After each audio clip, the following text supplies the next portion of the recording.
Recording is on. Hey everyone, welcome to the DXdao weekly main call. Today we're going to focus on DXdao's resources and then also recruiting and how it ties in with that.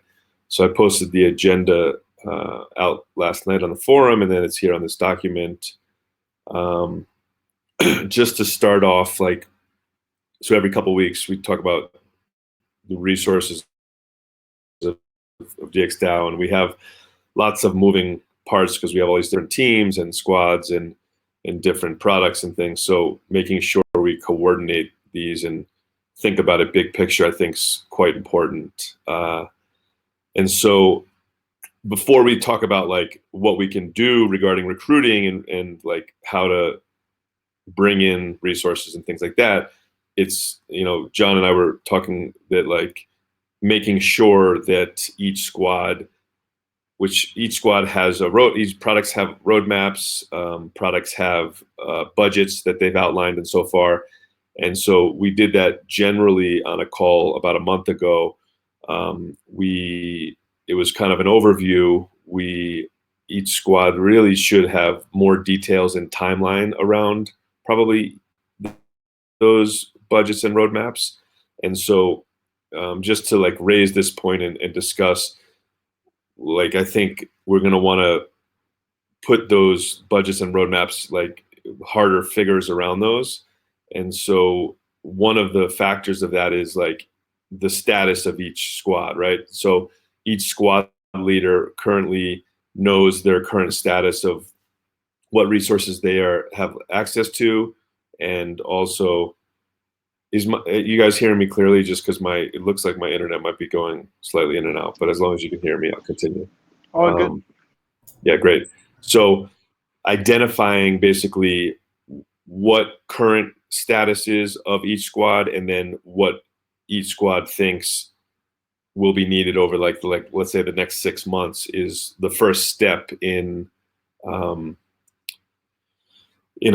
basically securing those resources, right? So I'm not we don't have all that outlined and set today, but it's something to start thinking about basically.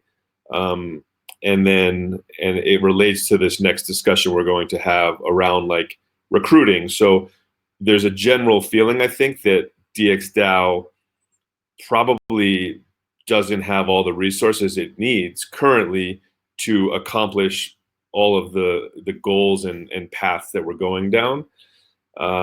Some teams are light on dev resources, some teams may be light on community or resources and things like that. So really each squad, over the next maybe couple week or two, each squad should kind of sit down have a meeting with the squad leader and really outline, tie in with their OKRs, tie in with their roadmap, and outline what needs are immediately done today or are needed today. And then once that's known, then we'll have a better big picture of the entire setup, and we can start to implement now we jump to recruiting. We can start to implement the pieces that we need to recruit those resources, right? And so I guess that leads into recruiting. And so there's a whole bunch of topics we can discuss, and it's a kind of an open floor. But some of the big picture things are there's a whole initiative around scalability in L2, which ties in with all the products that we're working on. But we don't really have a set of devs or specific team focused on that issue and what we need to do to succeed in that regarding that issue. We've discussed a little bit about are there teams out there or products that have small teams that fit in really well with DXdao, and is there a way to bring those teams into DXdao? And that's almost like an acqui-hire type of environment, but it's absorbing projects and absorbing devs and other workers into our ecosystem to attract people. Then there's like overall like incentive, like are the incentives in place to basically bring workers in this competitive Ethereum blockchain ecosystem? Do they exist to attract people to DXdao? Now we know a lot of projects out there have a lot of money, and there's like teams that are throwing money around to like get the best resources, and so we should take a look at what DXdao is currently doing, what it could potentially do, and that's around base pay. That's also around the DXD incentive part of compensation. One thing that I think is like DXD is a really valuable asset to DXdao. DXdao has a lot of DXD. I think one of the most important parts of compensation is the locked up DXD, which really aligns incentives between workers and DXD holders. And the more DXD locked up, vested, the important thing is vested DXD. The more DXD that locked up DXD that workers have, that's just more incentive to to do things that will benefit DXD holders in general. And then there's a couple other topics, but I'll stop there. And if anyone has thoughts or comments or opinions around those specific topics, it would be great to hear. Yeah, so like one issue I see with just having the roadmap is that like teams or guilds can make this roadmap, but there's no like incentives or like fire behind, or like once we set the roadmap and set the deadlines, like it's fine if we like push it back. There's no like no one gets hurt, and I think we could like put some more skin in the game by like letting the guilds define a clear roadmap for 6 months. I don't think anyone is able to go like above 6 months. Like the space is moving so quickly, and 6 months is just like tough. But I think 6 months is fine. But with like in this 6 months roadmap, I think we could define packages. And once the team is actually delivering those packages as defined, as ratified by the DXdao, there should be like a conditional DXD token reward. So what I would envision is the DXdao is like putting DXD into like a conditional token. And if the guild is actually like delivering on their like clear roadmaps, there's no reason why the guild shouldn't be rewarded. Like at the end of the day, they set goals and made sure that the goals are delivered on time, and like we should reward them for that. Yeah, so there's two ways to do that. There's like positive incentive, what you're kind of describing, I think, where if these milestones are met, that conditional token becomes worth more money, and that's the reward. Or there's like, when you say put fire under people, I think of more of the opposite, is like if you don't meet your milestones, you don't get paid that month, right? So like that's maybe a bit extreme, but there could be I guess they're related, but one's probably, the positive one is more friendly and probably motivates people more. Like maybe people might not want to work for the one where you don't get paid, right? So that's interesting. Yeah, I think that so that's similar to, we've seen like UMA doing these KPI tokens, and they're doing that to their user base. We've talked about conditional farming for specific like swapper and liquidity farming incentives, but we can use this conditional farming for internal worker milestones based on guild or squad product milestones, which I think is a cool idea. We're like a little bit away, maybe a few weeks from being able to do conditional tokens. Well, no, conditional token farming, but we can do conditional tokens today using the like the conditional token explorer and like wrappers and things, I think. So that's a cool idea. Yeah, and I also think like long term, like I think the kind of conditional rewards program can be done now, and we should do it now. But like once guilds have their own tokens, we could also like dog food Omen by additionally having like a public market where the guilds and like governors can actually like signal the guild like, guys, I believe in you. I'm betting like against the guild on an Omen market because I believe in you guys that you actually achieve those goals.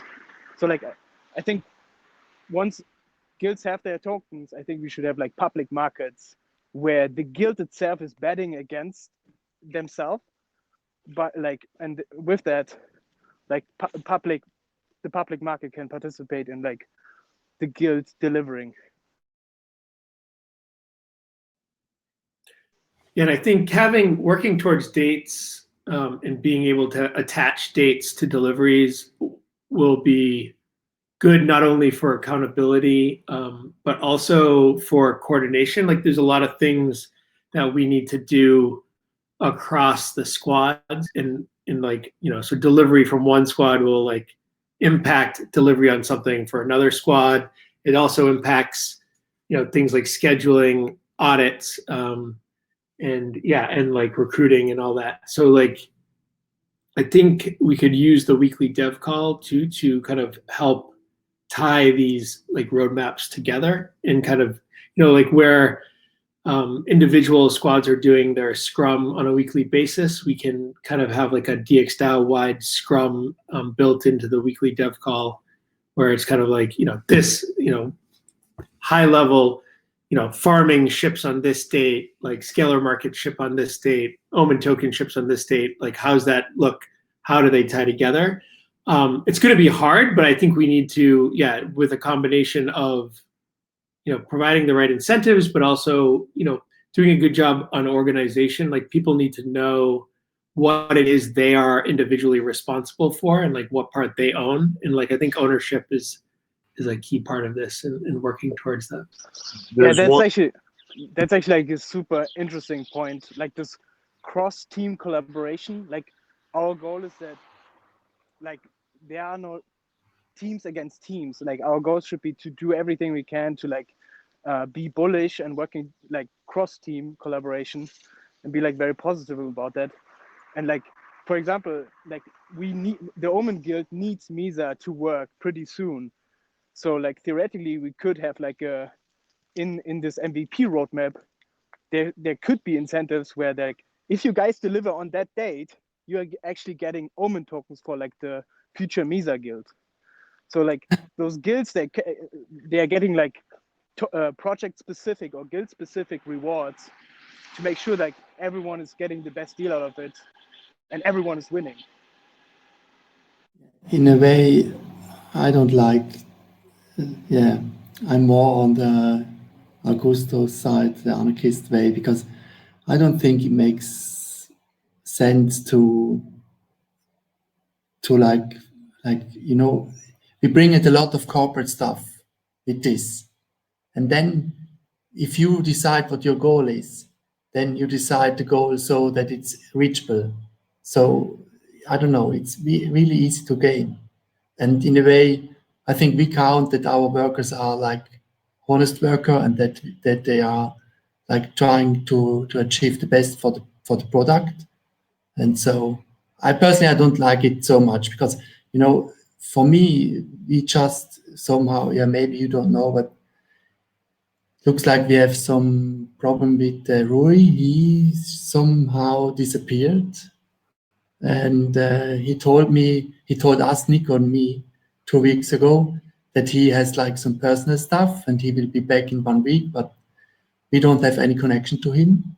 And we know at the moment he's working somewhere, because we see on the GitHub there are like commits.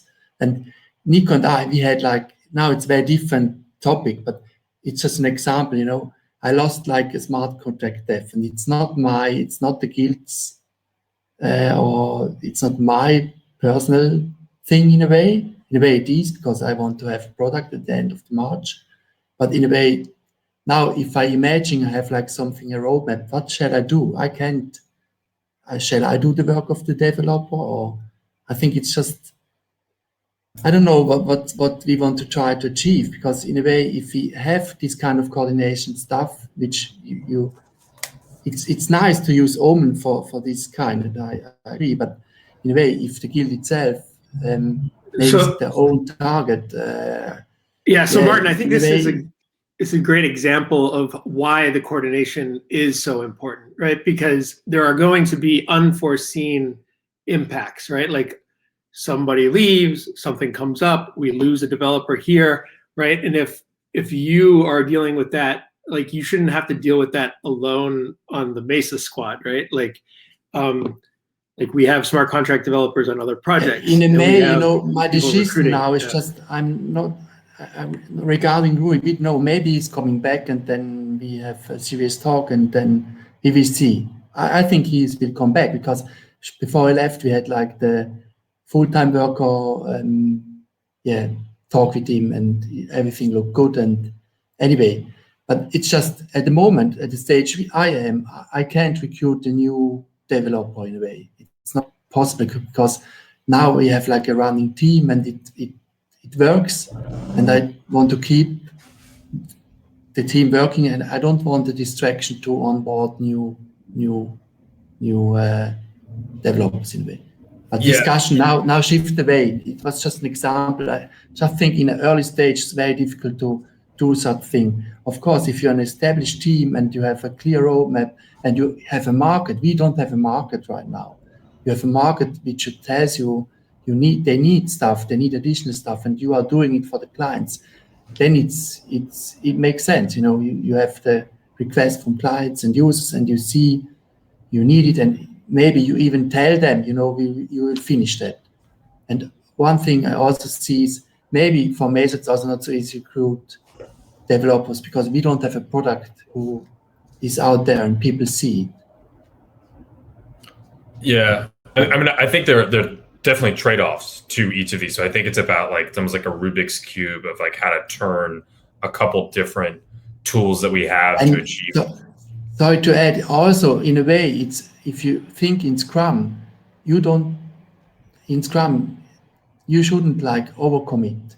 And what you do, if you have fixed goals, you tend to overcommit. So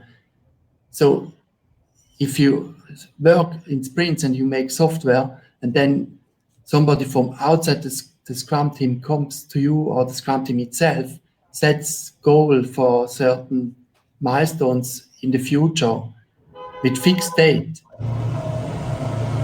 it's not Scrum anymore. It's not. Then you leave like the Scrum, because then people start doing overcommitting. So they tell you they will finish by this time, will finish this feature. They won't finish it, or the quality is going down. So there are a lot of effects you have if you start. Either people fake it, or you have quality issues, or it's, I don't know. Yeah, it's just, it's my personal opinion, you know. It's just, I think we should get very good people who are into it, being a part of the DXdao and work for the DXdao, and then we will have nice product and success. And best is to keep other people, like try to keep them out, and not to micromanage and have too much micromanage stuff and KPIs and targeting and all this kind of Zed, I think Zed wants to speak. He might be saying what I was going to say, but go ahead, Zed. Oh, I feel so much pressure now. Would you go first? So mine's related, and you can follow along. But I think the best example we have of this, like in the working world, is we published a very public swapper roadmap, right? it's the one product where we actually published that roadmap and we had like set milestone timelines for those different features of Swapper and when it was going to go live in alpha and beta. And like theoretically, the initial one we didn't meet. Like we haven't met those for like a number of reasons, and it's a lot. We had big aspirations, but we didn't meet those. But like just because we didn't meet those, like Swapper is still moving along, and like okay, we've pushed back a couple of the things like a quarter or like a couple months or whatever. But like it should be because this thing's not easy and it takes time. But like should the Swapper team like have gotten like a failure for like not meeting that specific Q1 like launch of beta? Like not necessarily. And I think the team's trying its best, and DXdao has limited resources, and we're facing like what a DAO faces. And so like publishing that roadmap was already putting like maybe our reputation as the DAO and our reputation as a Swapper team on the line. So it's not like putting financial things in place, but outsiders would look and say, oh, you didn't meet that deadline. So we already kind of know that we're missed a deadline, but we're still working hard to get those features out. So like it's, I don't know if you put more fire that would that help? I don't know, right? But I think it's the good thing about planning is that you have like, you then see, you know, if you don't make plans and you just work on features, I think the risk that you do things which you don't have to do, or how to put it right, the risk that you lose like your goal is relatively high. You know, there's some distraction, new ideas floating around, and then you maybe you shift just to the goals, to the ideas you think interest, and you lose like the focus what you're going have to deliver at the end in a way. And for this, I think it makes a lot of sense to talk about this and also make like roadmaps and even with dates, because then you if you look at your roadmap and then you see you should like finish your stuff, then you don't do other things because you know you should finish then, and you do only the things necessary to reach the goal. For this, I think it's makes a lot of sense. But to reward this kind of roadmap or goals, I don't know. I think it adds a complexity, and also people are tending to fake them. Yeah, it adds pressure, right? But we should feel pressure because we don't have you know, we're in a competitive market. We've raised a lot of money, and yeah, if we're not hungry and we don't feel the pressure and we don't like rise to that pressure, we will get beat, we'll fail, and our competitors will eat our lunch.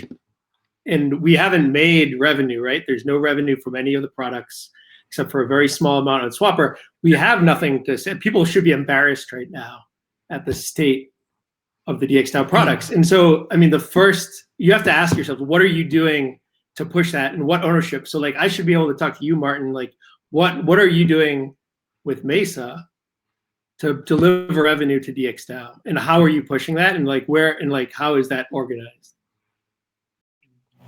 Yeah. So, but John, if the minute you have that, then there's a decision that needs to be made around, if we spend $1 million tomorrow, if we spend $1 million in the next 3 weeks poaching developers, we could move much faster, right? So there's a matter of like, can we spend more money in order to move faster on all of these things? And that is a decision we need to make, but you have to factor that in. Like at a certain price, we can do these things faster, right? If we had like 5 needs more time, you know, money is, I think I tried to form my team or get people, and it looks like most of it is successful, but you also need time. It's not enough money. It's only I could say. I would love. Okay, let it go. I would love. I know I said this every meeting. An HR person and someone professional helping us with our people problem. I mean, we don't have problem with our people, but we have problem getting developers onboarded and taking care of them because of like we have our roadmaps and deadlines, and obviously to meet them we need workers, and in like we noticed in this market it's much harder, right? So it's much harder, and I would say if we could get a little bit of that away from us product owners, I could like help with onboarding and stuff. But if we can get someone professional helping us, first of all, recruiting, whatever the way it is, if we hire an external firm or someone actually writing to people on LinkedIn, whatever it could be. But either way, like getting these people, onboarding these people, and then we'll be much more like comfortable with the deadlines, right? I'm from my perspective, at least, Swapper team have had a lot of developers in, and most of them are out, right? It's just me and Federico still, like, yeah. So Wait, what is with Tony? he failed his second period. All right, like, Yeah. but I'm not really sure if, like, yeah, sure, we will always like will have demand for new developers, but like I also don't expect that the Swapper team has like thousands of crazy features coming, because I know you guys are like a smaller team. Like, I mean, they're we're like two two people. different subjects here, right? We're two people working. Exactly. People think this is the whole DXdao working on it, right? So we like Federico is a machine, and the problem here is Federico is doing all the things at the same time, and he can do it, but it's not a good way to do stuff, right? I mean, if you compare it to the Uniswap and SushiSwap teams, it's 2 people is nothing, right? Yeah, it's nothing, obviously. But my point is, like, if you just had one like clear deliverable with Federico, because you guys are just like 2 people, like you guys should be rewarded if you actually deliver that code, right? Yeah, it's about like 100%. It's about like rewarding very valuable people who create value. So if we compare ourselves to other crypto projects, we don't have team tokens. We don't, like, people get like super rich by joining crypto projects today, and DXdao is not the right project to join if you want to get like rich. Yeah, So that's can we change it? Yeah. I mean, I actually think that we're talking about we're developing like a somewhat comprehensive compensation structure that depends on a couple different things, and I think these like future-based bonuses, or just kind of bonuses based on future on your performance, are a great addition to the existing compensation structure we have. And so, Martin, like, I don't feel like it's like, oh, I'm not going to eat because I lost a smart contract developer, right? We only want that to be like an extra added incentives. And so I think if you look at what's kind of emerging as the compensation structure now, you have your base salary in DAI or ETH, and then you have DXD vested that you're getting every month, and then you have the DXD distribution from the rep you're earning, right? Which is like a very long-term tide, right? So you've got things that are going to pay your rent right now. You're going to have like some medium-term upside in the DXD vesting, and then you have the long-term alignment with three-year DXD vesting through the rep. And I think what we're trying to do is add like a fourth one on top of that, which is like, how can we motivate people in like the short term over the like to meet these like individual goals? And we definitely need to worry about like going like too down farther rabbit hole in terms of incentivizing too many different things. But I think it's a really great opportunity to really add on top of the compensation structure. And I think to Zet's point, I think it's a very good opportunity to use product tokens to add on to the compensation structure, like in the same way, right? You can have these bonuses like tied to that. And I think we have a good opportunity to do this with Omen token, and we could talk specifically. The last thing I'll say is on the roadmaps. I think the act of doing a roadmap and just talking about it, putting it on paper, is so valuable that like, and we all like get a better understanding. We all get a clear understanding. And I think like that's good regardless of kind of what we do on the incentives front. And I think we should like prepare for quarterly roadmap presentations just as like a good exercise for internal presentation. Yeah, like Martin, like what, like if we, that's just like an additional salary point. Like, yeah, sure, with a condition, but what are you losing? Sleep. What you're losing is that you, in a way, you should be intrinsically motivated. And, you know, of course, you work for money too, and for token. Maybe we come down the road sometime. But myself, yeah, maybe, you know, I'm not in for the money at the end. Yeah. So. But You should check out maybe- NFTs then. Huh? You should check out NFTs if you're not in it for the money. So there is this. No, I just mean my motivation to join DXdao is to be part of this community at the end. And of course, it's work, and I work for DXdao. But it's not that if you add X, and you know, I also like that we do tokens, and then maybe we will get paid better, or if it's successful, we get a share of the token who is blowing up. I like that, of course, but in a way, yeah, but it's a personal opinion of myself. You know, I have no problem if you decide to go in this direction to comply. That's no, yeah. But isn't that also like taking a little bit of like, not, I wouldn't say responsibility, but like for your like good example with like losing an important team member, like they are like, as soon as the whole team is seeing that, like, okay, we lost him, like, okay, aren't like with this rewards program, aren't like isn't everyone incentivized to make sure like that this hole is kind of like fixed? Yeah, how should I can only fix it if I recruit a new person. Right, but like the whole team should be incentivized to make sure that like, okay, now we need, like you do the amazing job on Twitter, yeah, but like everyone should go fucking out and get someone. Yeah, okay, maybe yes, okay. Yeah, and I also agree, like I'm not in it for the money, but like I would be so much happier and so much more motivated if like we had 10,000 users using Omen daily. Like if we are doing better, like honestly, like I love sometimes when we get feedback from users when they're engaging, like that's so satisfying to me. And I believe like if we have those roadmaps and if we have incentives in place, like we can get there.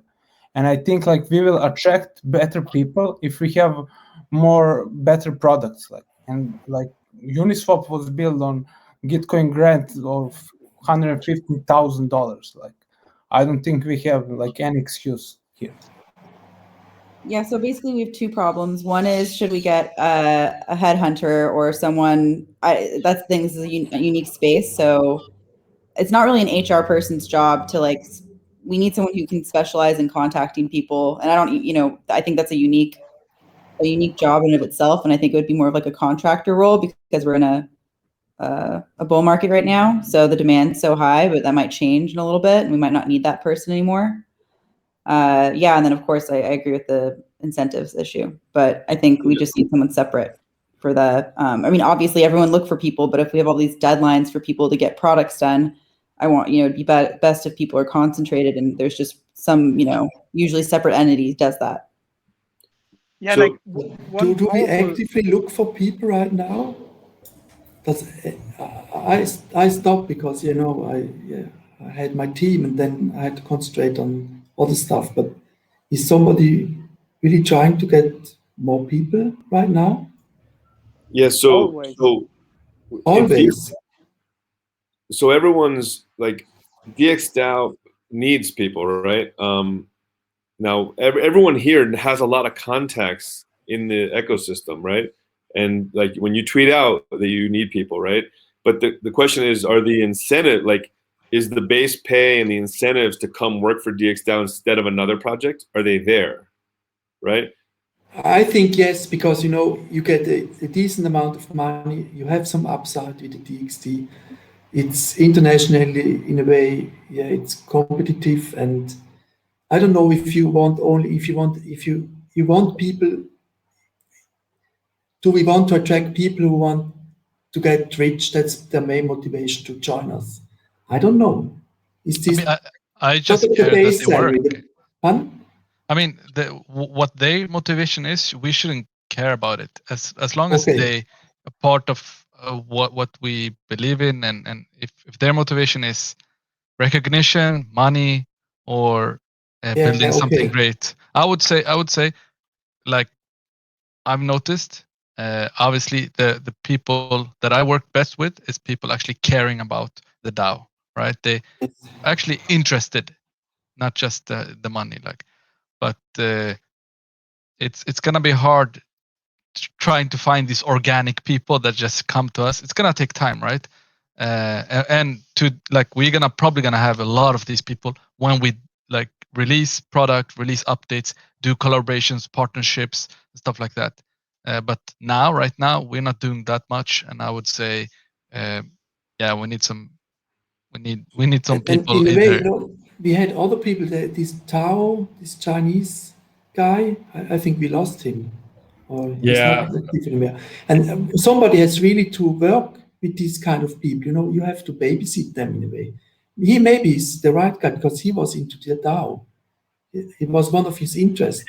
I I agree, didn't have Steph. I time mean, to you kind manage of, it. yeah. I mean, I think we're kind of going a little bit in circles here, but Yes. just on that specific one, like I've reached out to him, like, and he kind of flaked. But I mean, I think we should all be like reaching out and thinking of people all the time. So there's Chris, on that there's two additional topics related to that. There's the idea of bonus referrals, right? If everyone here is incentivized to go out and bring people in, and there's some kind of bonus for bringing an awesome worker in, would that help people put more effort into attracting people to DXdao? And then the other topic related to this is what we've been trying is, we know there are dev shops, right? And so we've tried hiring and interacting with dev shops, and we have a couple different shops, maybe 2 or 3, working on some individual projects for DXdao. And that's a decision we kind of made as a group to, like, even though it's more expensive, it's worth doing at this point because we need to move faster. We need these specific projects built. And so we're experimenting with dev shops. We can talk about how it's going, and if it's a useful tool, and we could expand that. It just takes more money, and we could go the other path of trying to bring in organic people, and instead of paying the money to the dev shop, paying the money to that incoming person and the person that brought that person in. So I don't know Yes. what people, if we had a bonus referral, do you think that would help bring more workers in? So like I worked for Dior, and they had like also like a referral reward, and based on the past, I remember like people got paid for like getting referral. Like I don't see a reason why we shouldn't do that. It doesn't hurt. It incentivizes full-time members or like even community members actually to like get people in. Another interesting idea is like we could maybe like do it like on parallel, is like once those guilds have their tokens, we could like, again, this public market for like deliverables, people can participate on that market by making sure like they're actually advertising like, hey guys, the guild looks for some like full-time Solidity developer, and they like, by participating on the Omen market, they also getting like rewards for making sure that, like, Martin lost the Solidity dev for Misa. Let's use the community to like go on Twitter and make like shit ton of advertisement for us. Like I would if do everyone it, wants, no question asked, but I don't want to do the onboarding. This is just, yeah, I can't anymore. That's just, yeah, I did it like 1 month and tried to get people, and the onboarding was so exhausting in a way. So we need like somebody. I would need somebody who takes this to takes it over in a way. So it seems like we could easily use a recruiter, HR person that if Martin tweets out and he gets 3 interests, he could pass these 3 people to this person, and this person's full-time job is to weed them out, bring them in, explain the DAO to them, start their trial, get their payments going. But it seems like we need a person that's fully in charge of that. Like if I everyone, think it would help. right? It would help because in a way, Chris, you did it you just told me for the Chinese guy, and you see how it's work, it's like you have to ping them and ask back what's going on and all this kind of stuff, and it's distracting in a way. Yeah, I think we definitely should do it. It's not like an easy thing, and I think we have like I wrote up a position for HR person, and I think we need a recruiter, and I also have a friend who maybe could do some recruiting in this, and I think we should definitely explore that. But there's not like a silver bullet to this. It's just like a lot of work either we're doing or we're finding someone else to do, and I definitely think we should. But we need like a process owner, somebody who owns I completely agree. process. Okay. It's just like, what do we, it's like we need someone to fill in people looking to for find. a person for crypto. We will see. Yeah. And then who takes it over the process? So guys, the first step for recruiting is we got to get a doc out that says what we're recruiting for. It should be somewhere that we can share. So enough, like, we need to stop saying like, oh, we need this person. It's like, don't push it off on some unknown thing. Like, ask what you can do and do it. Like, we need to put out this doc. If you need a role, add a description to that doc. And Keenan, I think, I don't know, he left the call, but he should be in charge of getting that doc out to the community. I just put the link again in the chat. Yeah, so if every squad team can take a look at this doc, put a role, because we've kind of gone in these waves of like, I remember 2 months ago, we kind of said, I think we're good with developers. Like there was the general feeling that like, I think we're set with developers. New rule, we're never set with developers. We're always recruiting developers. Never ever say that we're set with developers. But we are also like always recruiting for everything. Like we should be like expanding and growing, and like it just takes time, but we should always be looking. Yeah. I don't think we said we don't want more developers. I think if I remember correctly, Martin, you were onboarding like 3 developers. I was onboarding like 2 or something. I didn't have time to onboard more developers. That was the.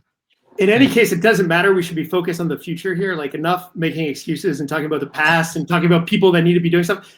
You should be asking what you're doing, and we should be coordinating about that here. That's what this time is for. There's 17 people on this call. If you're spending this time on this call complaining about something or making excuses for yourself or your team, you're wasting everybody's time here. And like, okay, so let's use this time efficiently. Yeah. So next steps are everyone look at this doc, make sure you have roles that are defined that you need in your squad on this doc. With Keenan, we will get this doc.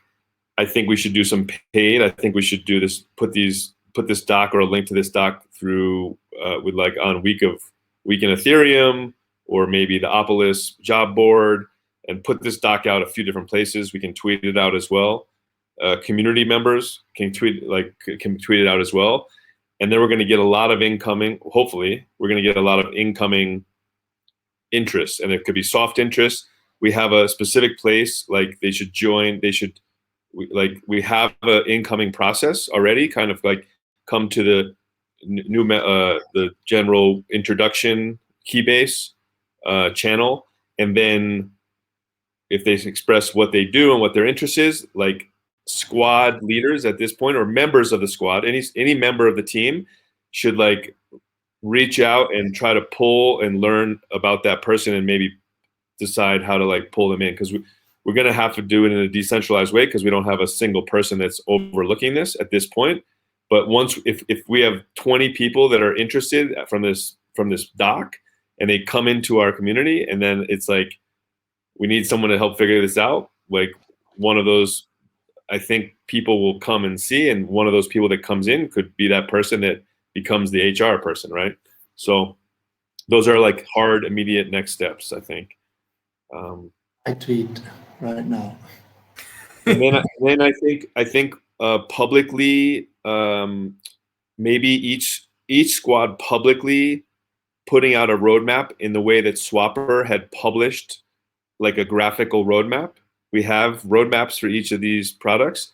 I think pushing those out that have some timelines automatically put some pressure on the reputation of each squad, each product, and the DAO in general. And having that publicly put out there the way Swapper's roadmap was, even if it wasn't met exactly, I think is really valuable. So we should publish those out on the Twitter and have an article about each one product. Yeah, and I think we can walk before we run there. We can do, some short-term deadlines and coordinate those kind of internally on the dev call before publishing. I don't want people to rush and be like, oh, we need to do this. They just slap a roadmap together that has no real thought behind it. Like it's hard to get a deadline that you can actually meet, to put the thought into that planning and coordinate all the steps. So, like you see it. I mean, even with little things, there's unforeseen. Like the reason we need to start working towards dates is because we need to like focus on that, because it'll focus us on figuring out what all the dependencies are and like planning appropriately. And writing out forces you to think of all of like the little things. Oh, I didn't think about that. Like that's going to take time, and like go through that process, and then then you can execute on it. I shared that doc with you guys last Friday about adding liquidity. I mean, even in that was missing. I had like 15 steps written out just for adding liquidity to Swapper. It doesn't sound like a hard task, right? But even that was missing steps that ended up blocking and costing us time. And the better we do planning, the better we do on the timeline, and we like save precious time there, right? And like if we don't take this seriously, things will drag out and we'll get blocked and like delayed by months by things that we should have foreseen. And that's what I want to drive us towards here in terms of like getting deadlines tied to the roadmap. So if we do, I think the dev call is a great idea to kind of like iterate on this and push it forward. I also think it would be good to like pick a specific date in April to maybe like redo what we did in January, which was have that call where each product like presented their 15 or 20 minute roadmap. And then that's something that we can reference that. And so we could do it on like one of these calls in April. And then simultaneously, I think another call for going over the budget stuff. We could do that like every quarter and then just incorporate that, I think, into the flow. So we're kind of like publicly or going through the process of creating that roadmap consistently. I think that's a great idea. That's a good time where I still link back to that product roadmap video. Yeah. Like it's a great thing to be like, oh yeah, and then here's like this video that has all of like, we should remember we are like different companies in one company, right? We have different products, and even though we are DXdao, we are not very, very well connected. But I think if we have a roadmap, we could start like syncing better and understanding what the plan is, right? Yeah. Yeah, no, like going back to the conditional rewards program, should we do like a trial? I think until the guilds don't have their own tokens, it makes sense to use DXD. Like, should we do a trial with like the first batch of roadmaps per guilds and like just try it out and see how it works? Yeah, I mean, I think we could do it. Hopefully, I mean, I think it takes a lot of time to come up with specific, like, things to meet by certain deadline and that. So, but I'm hoping we could do that in the next month here, and then I mean, the teams should already have their the current weekly planning kind of laid out. And what we could do on next week's dev call is attach a small incentive just as an experiment to see if we can actually say a deadline and meet it. I mean, that's the first step, right? Let's start putting some kind of dates out that we actually meet and not just saying things, right? So let's do it next Tuesday. Yeah. If you're a product manager, Swapper, Mesa, Omen, Augusto, and others on governance, like come with your goals for the next couple weeks, and we'll attach a reward to that goal, and then we'll make a proposal. And if we can use the conditional token framework, great. If that's too complicated, let's just do something just to start. Yeah.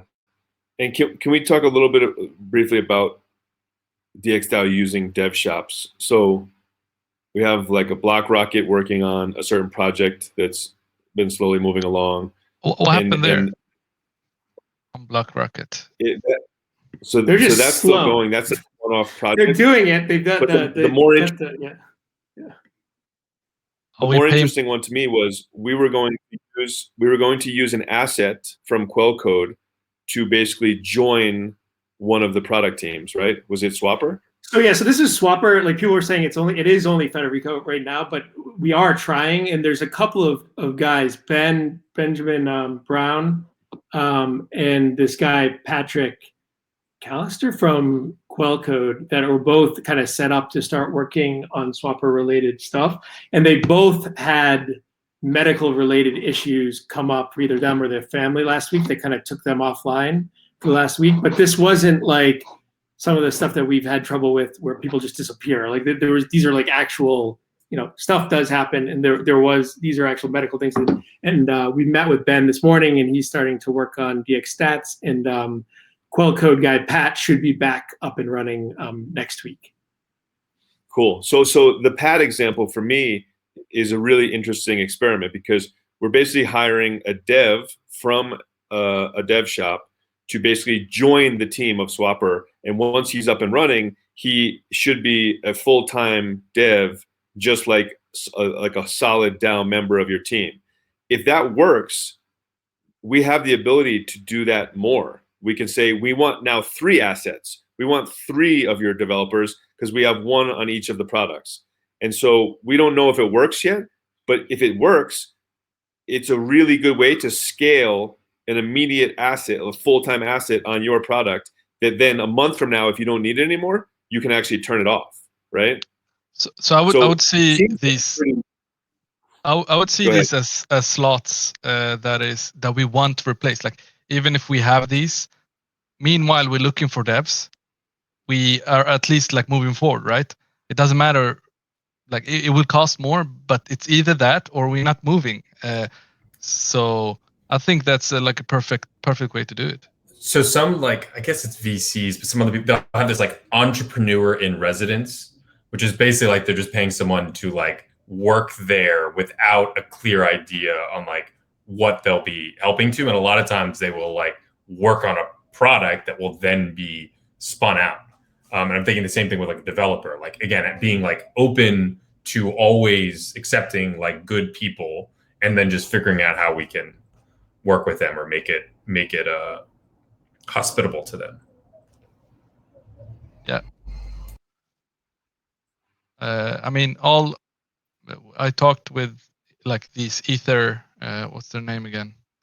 ETHWorks guys, and like the more time it took for us to decide, they were like fully booked, right? So now they're like fully booked until the end of April or something like that.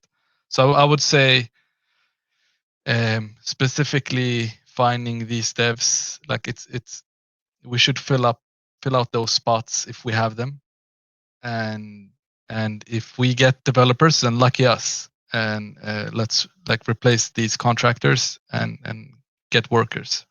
Like that's the end goal. We don't want contractors. We want actually full-time workers.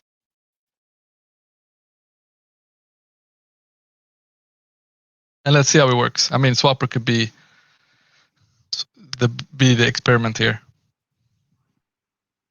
Yeah, but Zed, if you needed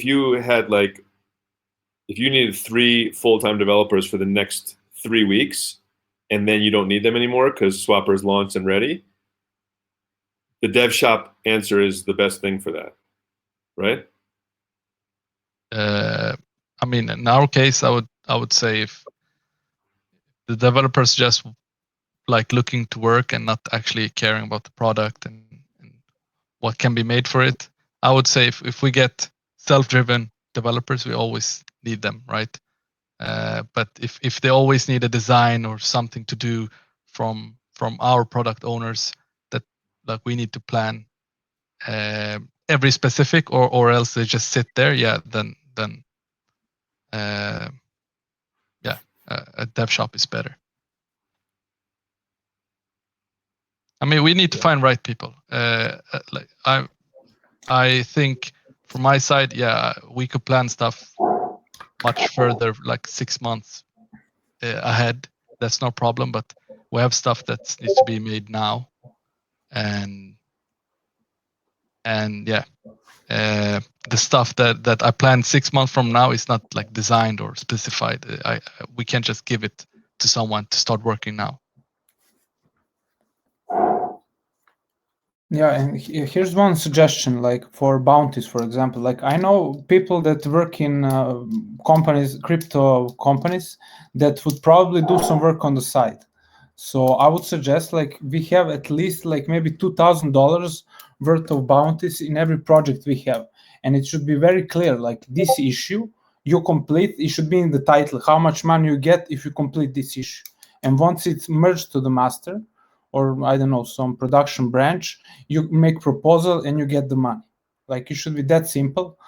And I think like we can definitely attract people. Like if I make a post about it on I don't know, LinkedIn, I'm sure like someone from previous firm I worked would maybe like even apply for it, or like anyone who is like better developer, you know.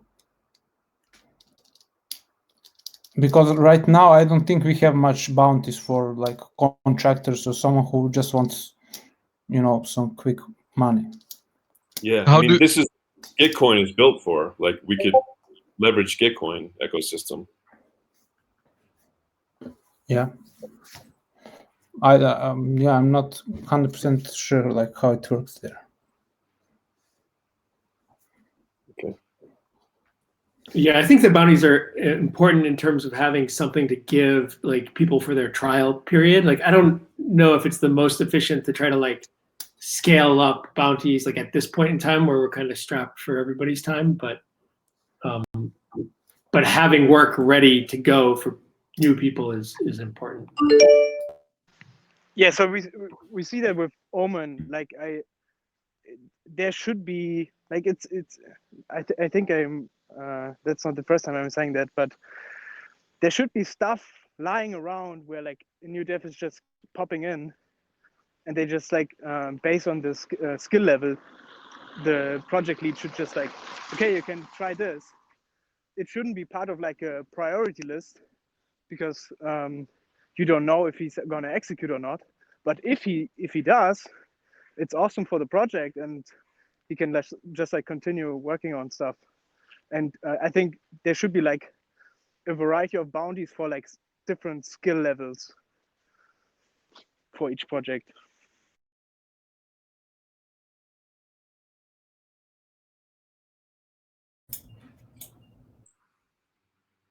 Yeah, that if each product has a clear known roadmap with different features and different issues that are needed to be done, that makes those temper like pop-in ones easier to assign, I think.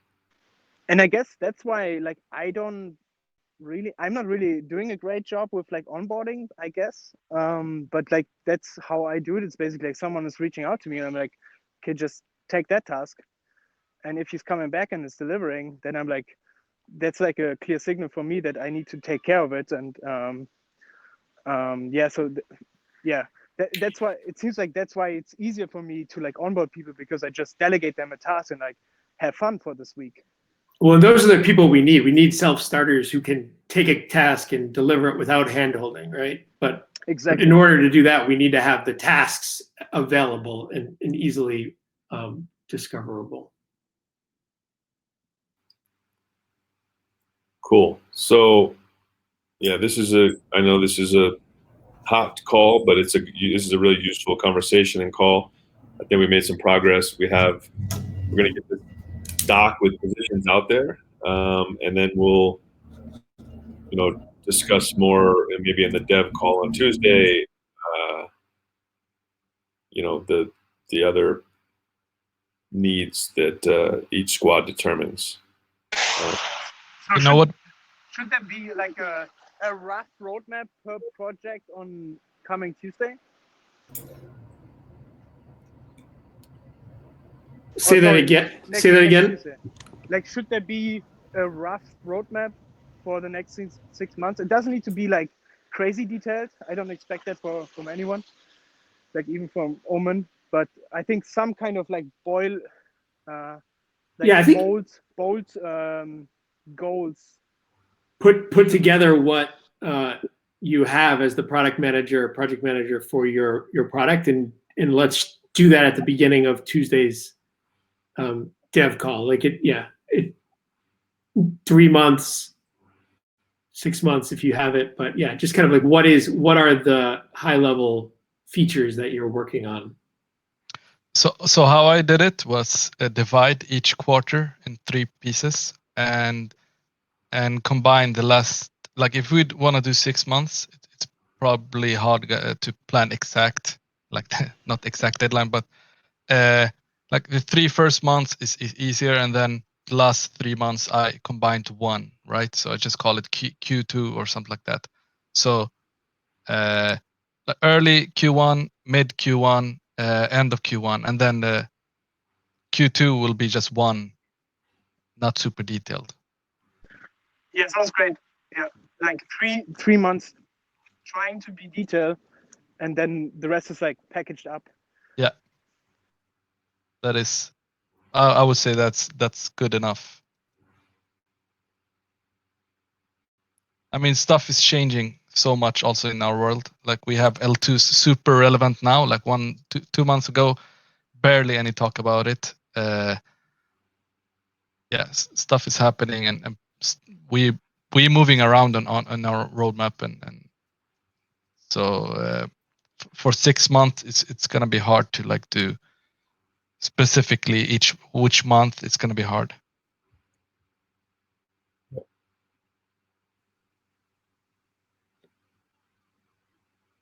Roadmaps can change. I think that's fine. But I think what we really want to have like dates for is like this, we'll have this ready to go for the other thing. Like this will be ready to go to audit on this date, or we will launch, the proposal for this will be ready on this date, so that the other coordination can happen around those dates. And I think we want to really focus on being able to make those dates so we don't kind of lose this time in this cascading way. Just quickly, I'm just flagging the doc that John made for the swapper, adding liquidity to swapper, just because I don't know, it's a good kind of idea of all the of breaking down all the steps. Much more granular than a roadmap, but it's a kind of helpful way of thinking through these things.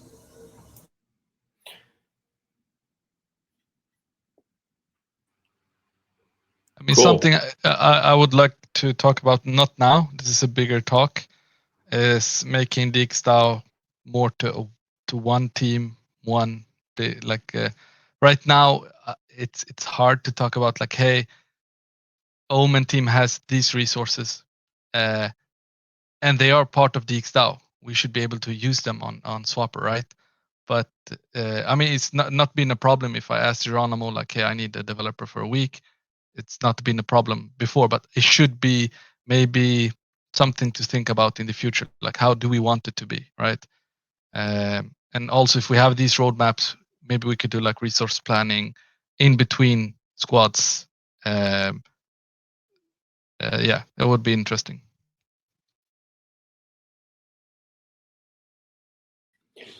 Yeah, I think building kind of like team building kind of across DXdao, like, yeah, we maybe are a little siloed at the moment with teams, but that really shouldn't be that way, right? Like we're one big DAO family. I mean, siloed has advantages, right? Allowing us to focus, make sure that we actually deliver. Yeah. Yeah, focus is good, but I mean, there's things to be learned from one team to the other, and I think that's important too. And I think there's also an aspect of like, why is it cool to work at DXdao? And like, one of the reasons that it should be cool is because there's several cool things that you could be working on. Yeah, I agree. could be also refreshing. Like for some people, maybe get bored working on the same thing for half a year. Maybe they want to jump in somewhere else or whatever. And it should be like personal, right? For us squad leaders.